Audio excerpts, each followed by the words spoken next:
Olá, muito bem-vindo nessa tarde de domingo em mais um programa Café com Prosa. Hoje nós recebemos aqui a visita de Moisés Matias. Moisés, que foi prefeito em São Brás do Açuí por 3 mandatos, é professor de Biologia, formado em Ciências Biológicas, foi secretário de Educação em Conselheiro Lafayette, na cidade de Congonhas e também na cidade de Mariana. É uma pessoa dedicada à educação, militante na área educacional. E nós vamos conhecer um pouquinho da história, um pouquinho da trajetória do Moisés e também um pouquinho do pensamento dele a respeito da educação no Brasil, da educação na nossa região. Moisés, muito obrigado por você ter aceitado o convite, estar aqui com a gente, poder esclarecer um pouquinho sobre esse tema que é muito polêmico. Às vezes as pessoas veem a educação como a salvação de um país, mas ao mesmo tempo a educação sempre está envolvida aí em polêmicas quando se troca governos. A gente agora mesmo estamos à mercê da mudança radical no ensino médio. Como que você tem visto essa mudança, essa proposta, esse projeto do governo nessa modificação do ensino médio na grade curricular no Brasil? Primeiramente, Renato, eu fico muito feliz, enquanto professor, de estar aqui num Café com Prosa falando um pouco da educação. É claro que você mencionou aí em 3 situações que eu já passei como secretário, mas também fui superintendente regional de ensino aqui em Lafayette, com área de abrangência de 18 municípios da região. E na educação é uma coisa que eu gosto demais. Eu vivo a educação. É um local que te transforma, é um local que te faz crescer, e você a cada dia você percebe que você precisa ser uma pessoa diferente. Porque na verdade, quando falamos de educação, a educação é muito ampla. Talvez algumas situações que aqui coloque são situações do meu pensamento, da minha vivência, talvez um debate de uma maneira mais ampla, dentro de um contexto maior, com envolvimento de mais pessoas. Eu acredito que ainda pode enriquecer ainda mais a conversa sobre educação local, no Brasil, no estado e até mesmo a nível federal. As mudanças aí estão.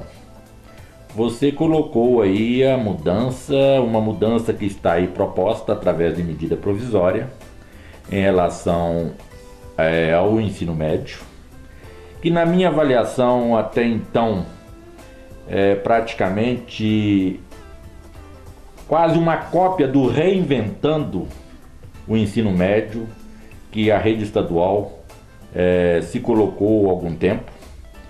Eu entendo que as mudanças são necessárias, elas precisam acontecer, mas ao mesmo tempo eu faço uma crítica onde que é necessário um debate mais amplo para que a gente possa acertar ainda melhor.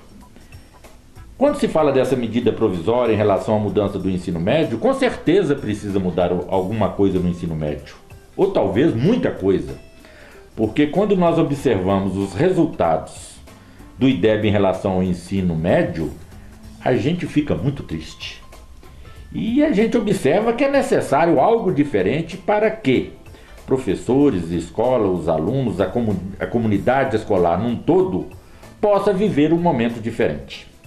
A proposta que aí está, somente relembrando, houve a edição da medida provisória e no outro dia houve já uma alteração, onde que naquele momento havia deixado a educação física fora da matriz curricular em relação ao ensino médio.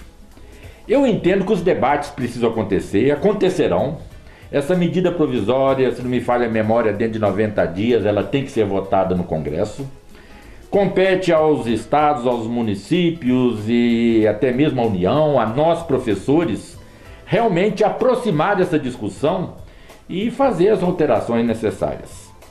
Eu vejo que nós estamos crescendo, estamos desenvolvendo, conforme o Brasil num todo, e a educação ela precisa puxar esse bonde do crescimento em relação a tudo, porque com a educação, nós falamos de educação que é prioridade, e é prioridade mesmo. A saúde é prioridade, também muito, mas se não existe uma educação alimentar, a gente já começa a observar que esse aspecto já fica vulnerável. Então nós temos que realmente pensar a educação num todo para que a gente possa viver isso com mais segurança e mais tranquilidade. Moisés, a educação, ela é um entrave para o desenvolvimento brasileiro? Eu acredito que a educação ela não pode ser um entrave em lugar nenhum. O que pode ser um entrave é justamente a maneira que ela está sendo gerida, a maneira que ela está sendo administrada, e nisso eu entendo que nós precisamos avançar e avançar muito. Os conteúdos, a maneira que ele está sendo administrado, os profissionais, o tanto quanto eles têm envolvido em relação às suas práticas pedagógicas, e por aí a gente vai observando que a educação ela não pode ser um entrave nem no Brasil e em nenhum país do mundo. Na verdade, ela é uma solução. O que na minha avaliação pode ser entrave são algumas práticas que precisam se evoluir, e toda mudança ela gera algum desconforto naquele momento. Às vezes para nós professores, se eu falo com o Renato, eu falo: Renato, muda de lugar, deixa eu sentar aí, você vem sentar aqui. Isso aí já é um pouco constrangedor, é mudar. Isso é uma coisa tão simples, e mudar de lugar é tão simples. Agora, mudar comportamento, e aí é aprendizagem, é a presença de comportamento novo, eu entendo que é uma dificuldade maior. Aí existe um grande desafio, e esse desafio às vezes começa dentro do sistema, dentro da própria legislação, dentro das matrizes curriculares e gestão, a falta do envolvimento da comunidade escolar num todo para que realmente não exista entrave algum em relação à educação. Moisés, voltando a falar em polêmica, também está em discussão no Congresso um projeto de lei, conhecido como a Lei da Mordaça, que retira o pensamento crítico da grade curricular das escolas. Como você vê esse projeto, mais uma vez, essa mudança que está prestes a ocorrer no ensino brasileiro? Na minha avaliação, é um retrocesso. A liberdade de expressão, ela precisa existir sempre. E quando a gente observa, eu tenho um pensamento que tem situações que às vezes nem é necessário legislação. Se deixar a coisa acontecer com normalidade, as coisas fluem. O exemplo maior disto é a própria criancinha. A criancinha, ela nasce pura, ela nasce perfeita, é um filho de Deus. E depois, esse meio que nós vivemos que vai criando aí o racismo, algumas desigualdades sociais que a criança não enxerga e começa a enxergar, a discriminação, a exclusão. Então eu entendo que nós precisamos viver com mais naturalidade para que as coisas possam acontecer conforme talvez é o desejo de todos nós. Moisés, a política educacional, ela tem que ser voltada para a formação da cidadania? É claro que sim. O mais importante é justamente isto, é formar cidadão. Eu, como professor, eu tive momentos áureos na minha profissão. E quando a gente observa essa mudança numa criança, no adolescente, na formação, na graduação, tudo isso é muito importante. Nem todos, às vezes, conseguem a graduação, um mestrado, um doutorado, mas quando se forma um cidadão, a escola desempenhou o seu papel. E aí a gente vai observar princípios nobres, que realmente é aquilo que nós desejamos. E qual a situação da educação no Brasil? Eu vejo que nós estamos em fase de crescimento, estamos evoluindo. Ainda falta muita coisa quando a gente começa a comparar com outros países. Às vezes falamos que a educação é prioridade, mas na verdade, numa prática geral quase dos governos, não na sua totalidade, mas a gente observa que a fala prioridade à educação, falta acontecer de fato que essa prioridade aconteça. Por que o país ainda não conseguiu vencer o analfabetismo? O analfabetismo já se combate há algum tempo. Na minha avaliação, existem vários fatores que levam ainda à existência do analfabetismo. Se a gente analisa as propostas que hoje existem, se a gente lembra lá atrás do antigo Mobral, e hoje nós temos aí a EJA, que é a Educação de Jovens e Adultos, mas a gente observa uma série de entraves que dificulta a esta pessoa, que na minha avaliação, ela está inclusive excluída do meio que vive, porque se viver no mundo de hoje analfabeto, deve ser uma dificuldade muito grande. Mas se você estiver no meio de um público, no meio de uma multidão, e se lá em cima você pergunta, eu preciso de um analfabeto aqui em cima do palanque, ele não aparece. Porque a pessoa já se sente discriminada por si. E na verdade nós precisamos vencer esses obstáculos, as próprias pessoas e o governo, principalmente o governo municipal, ele precisa criar as condições mais próximas deste cidadão que precisa ser alfabetizado. Quando eu falo governo municipal, eu falo também as empresas. Nós sabemos aí de várias empresas nossas na região, onde que para a pessoa ali ser admitida, se exige no mínimo o ensino médio. Com isso, fez com que as próprias empresas promovessem, em parceria com os municípios, o crescimento na escolaridade das pessoas, e aí também se envolve pessoas que estavam talvez num nível um pouco ou menos elevado de escolaridade. Hoje no Brasil a gente observa que esse índice ainda é muito alto, ele é aproximadamente de 27%, e esse índice nós temos que fazer a nossa parte. Nós não podemos esperar esse índice cair quando a taxa de mortalidade acontecer. Nós temos que fazer com que esse nosso cidadão também tenha os mesmos direitos e as mesmas oportunidades que tivemos. Você pode citar os pontos de avanço e retrocesso do sistema educacional brasileiro? Aí eu vejo muito avanço. Quando se discute a educação, eu considero que é um avanço. Mas eu entendo que essa discussão ela precisa ser mais ampla. E, na verdade, eu acho que falta muita coisa, porque às vezes você discute, você cria normas, cria legislação e às vezes falta fiscalização na própria lei. Isso aí, para mim, é um retrocesso, porque você avança no papel, mas a prática do dia a dia, ela não existe. Eu lembro de algum tempo atrás que nós trabalhamos em cima do Plano Decenal da Educação. Que momento nobre!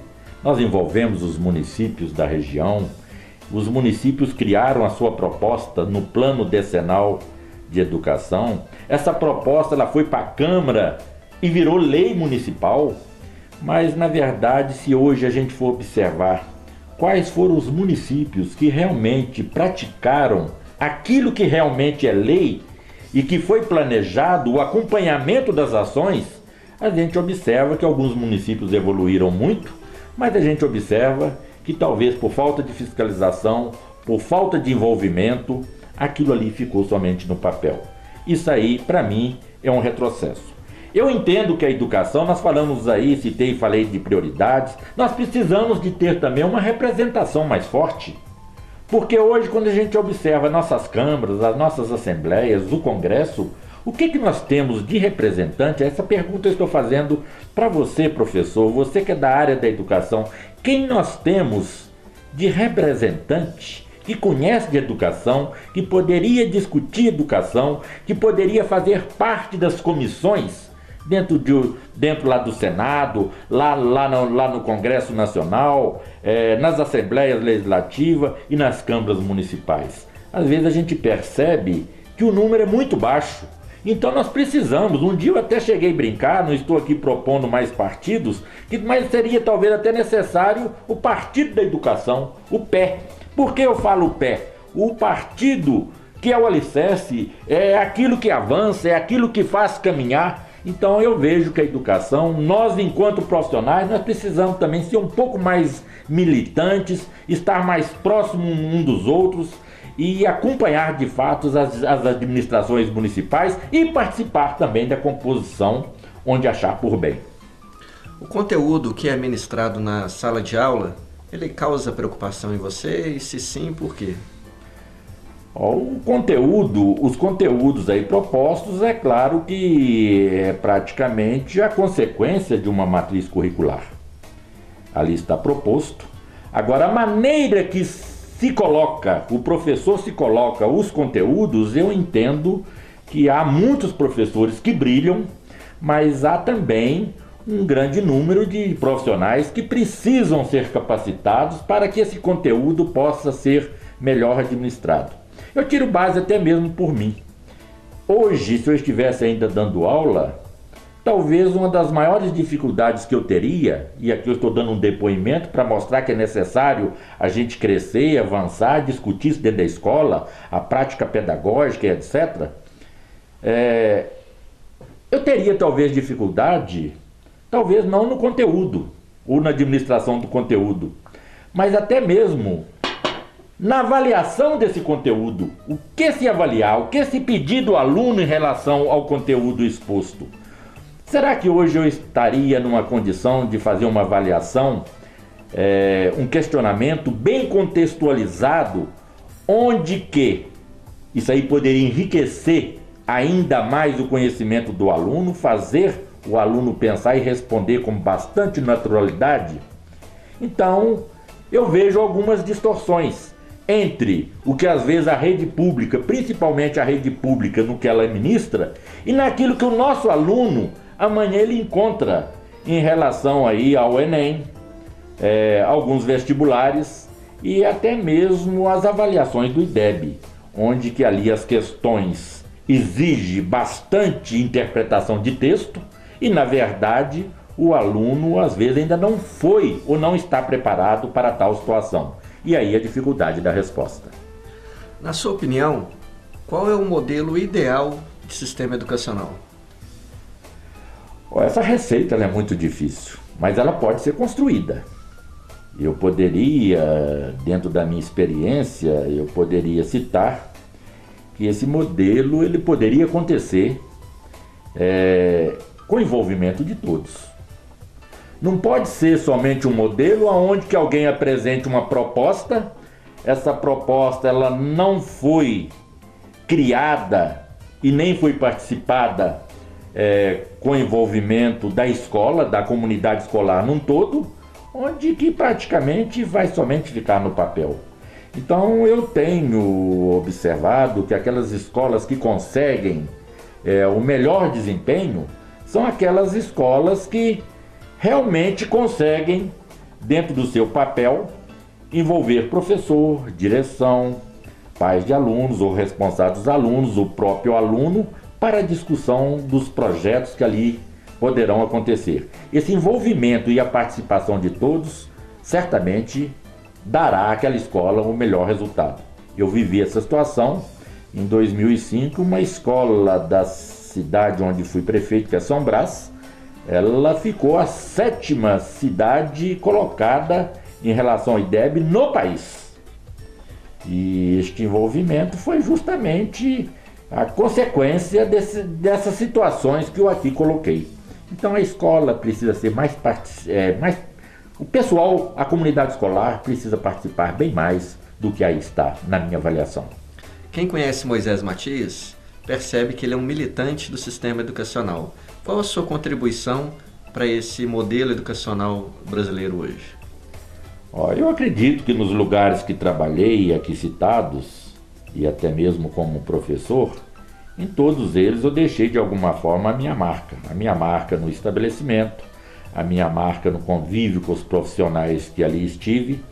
E quando eu iniciei a minha fala, eu comentei alguma coisa, Renato, justamente nesse sentido, porque a contribuição foi justamente a somatória das experiências que eu fui adquirindo ao longo da minha vida. E hoje, esse espaço escolar me faz falta, porque é ali que você cresce, é ali que você troca experiência, é ali que você discute assuntos pedagógicos e administrativos para que a escola possa ser cada vez mais prazerosa. E aí, quando isso aí acontece, a criança vibra. Faz sentido a separação do ensino formal, que é aquele que se dá dentro das escolas, e o ensino informal, que é aquele que hoje está numa crescente muito grande, desenvolvido através de projetos sociais, por diversas ONGs, acontecendo muitas das vezes em ambientes informais ou em situações até precárias.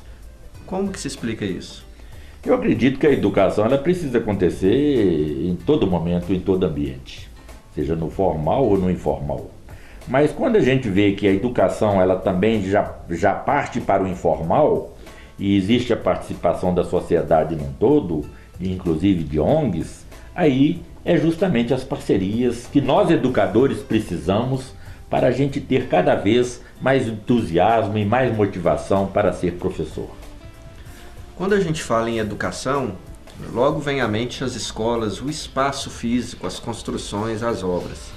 Mas é muito comum a gente ver reportagens jornalísticas mostrando situações precárias, onde não se tem escola, não se tem carteiras, as crianças aprendendo no chão, muitas das vezes sem um material didático adequado. Até quando que isso influencia para o aprendizado da criança? É claro que o ambiente escolar ele é necessário, mas o que é mais importante é justamente o ambiente que se cria para que aquela criança possa receber de uma maneira gostosa e prazerosa as novas informações para uma mudança de comportamento e para crescimento diverso. Quando eu falo que o ambiente escolar é uma necessidade também, por quê? Porque ali você observa dentro de uma escola, onde que alguém vai mostrar que pode acontecer também lá de uma situação informal na casa de cada aluno, onde que naquela escola, todo mundo fala aí, eu vi na televisão que é necessário economizar água. Lá na escola a água está vazando. Então o ambiente escolar ele precisa ser propício, porque você vê um ambiente escolar gostoso, prazeroso de ficar, com mobiliado, a parte tecnológica avançada, a parte de quadra para a prática de exercícios físicos e outras situações. Então, isso aí é muito importante quando realmente existe. Agora, o mais importante é o lado afetivo, é o lado profissional, conjugado, se possível, com tudo isso. Aí o resultado com certeza acontece. O que te desagrada no sistema formal e o que te agrada no sistema informal? O formal, é claro que a gente fala formal, mas ele pode ser formal, mas não com tanta formalidade. Eu entendo que nós profissionais hoje precisamos viver também a realidade das nossas crianças e dos nossos adolescentes, infiltrar bastante a isso aí. Se a gente fala disso, a gente vai nas redes sociais, na internet, etc.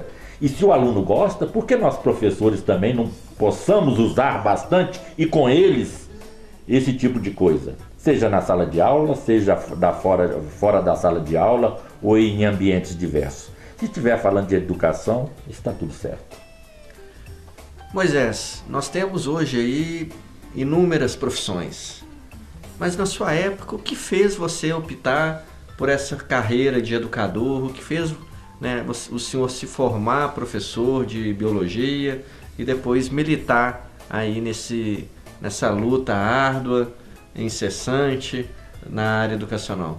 Eu tinha uma tia, que era minha tia Zita, uma grande professora, e ela com a gente, com seus sobrinhos, com os meus primos, ela tinha uma habilidade muito grande, talvez na parte de artes.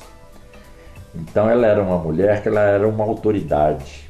Quando ela chegava e falava que ia contar uma história, todo mundo sentava, todo mundo ouvia e você observava a atenção de cada criancinha que ali estava. Aquilo ali era uma admiração minha. E ela, como professora, aquilo ali também me ajudou a escolha de um dia ser professor. Mas o mais importante, talvez, para a escolha da minha profissão, de ser professor e ter orgulho de dizer que sou professor, talvez é a oportunidade que nós professores temos, no meu caso eu penso dessa forma, de você dar a sua contribuição enquanto cidadão para a formação de mais pessoas. E com isso você também cresce enquanto pessoa.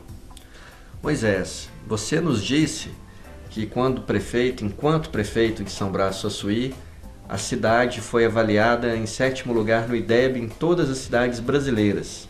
Agora, no dia 1º de janeiro, todos os municípios vão receber novos secretários municipais, em virtude desse processo eleitoral que acabou de acontecer. Às vezes outros secretários municipais vão continuar em razão da reeleição dos prefeitos. Qual o segredo que você pode contar para essa turma, para esses secretários municipais, para esses prefeitos, para que eles possam seguir o exemplo e as cidades deles também figurarem entre as primeiras no IDEB no Brasil? É normal, às vezes, a mudança.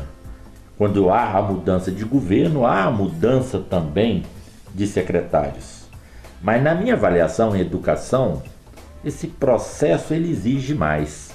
Se caso venha a existir a mudança de um secretário ou de uma secretária de educação, ou de um diretor de escola, eu entendo que aquelas práticas exitosas, elas não precisam mudar, elas precisam continuar. Quando você cita, e eu citei também o caso de São Brás, no IDEB de 2005, o que aconteceu foi justamente isto.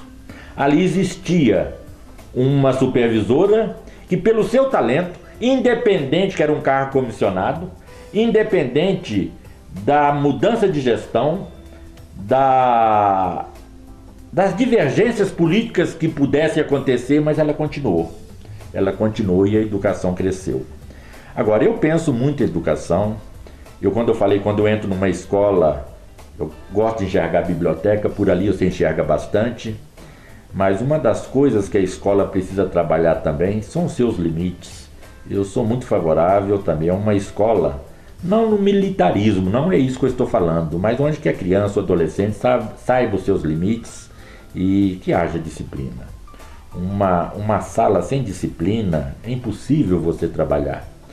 E quando eu falo nessa disciplina, não é ficar ali, somente ouvir, não. A participação dos alunos num todo, mas é necessário que ali existe um ambiente onde que o respeito e a troca de experiências entre professor-aluno, aluno-professor, essa prática possa acontecer de uma maneira muito tranquila e muito normal, para que a criança pode sentir também uma pessoa muito importante desse processo, e é a mais importante, porque sem um aluno, eu não teria nem como ser professor.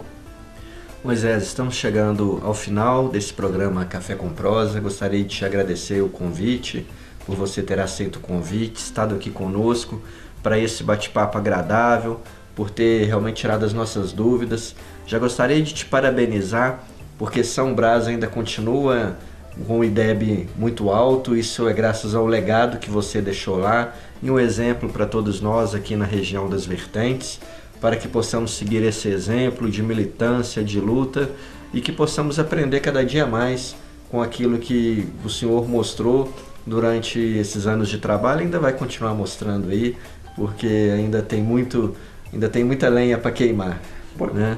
Gostaria que o senhor deixasse uma mensagem aí para os nossos telespectadores, para os secretários municipais que vão assumir, os prefeitos, os diretores de escolas municipais, as pessoas que vão trabalhar a partir de 2017 no sistema educacional no Brasil, mas em especial na nossa região, a região das Vertentes, para que eles possam realmente lutar para a educação, às vezes deixar de lado as bandeiras partidárias, que muitas das vezes fazem com que projetos exitosos não seja dada uma continuidade devida, e quem acaba perdendo é o município, são as pessoas, são as nossas crianças e os nossos adolescentes. Então queria que você deixasse essa mensagem. Renato, primeiramente, muito obrigado pelo convite, agradeço a você que aí está nos ouvindo. A minha fala é justamente para os meus colegas e amigos profissionais da área da educação. Vamos continuar acreditando. Nós temos como um dia falar, valeu a pena. Para os secretários que certamente surgirão aí a partir de 2017, vamos fazer da educação uma prioridade de fato, com ações concretas, com planejamento, com uma gestão participativa e certamente o resultado vai acontecer. Estamos chegando ao final de mais um Café com Prosa. Gostaria de agradecer a você, telespectador, que a cada dia mais faz esse programa crescer, faz esse programa campeão de audiências nas tardes de domingo aqui na TV Lafayette, e nós gostaríamos da sua participação. Se você quer que nós entrevistemos alguma pessoa, quer mandar alguma pergunta, críticas, sugestões, gostaríamos que você encaminhasse um e-mail para o programa Café com Prosa. Está aí na sua telinha, programacafécomprosa@gmail.com, e assim nós podemos trocar ideias, sugestões, podemos crescer mais com a sua participação. Muito obrigado e até domingo que vem, às 15 horas da tarde, sempre nas tardes de domingo. Um abraço e até lá.